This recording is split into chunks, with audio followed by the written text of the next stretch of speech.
My name is Dr. Ryan Summers, and I'm nominating Dr. Robert Strang for the Dr. Clement Ligoure Award. My name is Dr. Robert Strang. I'm the Chief Medical Officer of Health here in Nova Scotia. My role is to do what I can to help Nova Scotians and Nova Scotian families and community to be as healthy as possible, and that brings a lot of serving, but it brings a lot of meaning through that. I guess the easiest way to describe Rob is, he's the captain of the public health ship.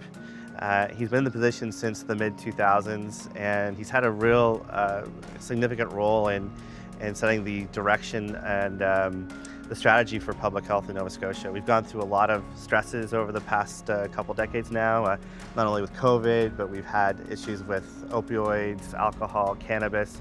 We had that other pandemic back in 2009. So he's played a big role in terms of coordinating government's approach. He works with other government departments and also helping set the direction and strategy for the operations that takes place at the healthcare system level as well. There's a couple of groups I want to thank. My medical officer of health colleagues we've worked very closely as a team, lots of challenges, but they've always been there. Every decision I've made or recommendation I've taken forward has been based on good conversation and discussion with them and their expertise. I'd also like to recognize my infectious disease and lab colleagues who, there's a very close link between their work and the work of public health, and they have always been there and part of those discussions when necessary, as well as leading the clinical work around the response to COVID.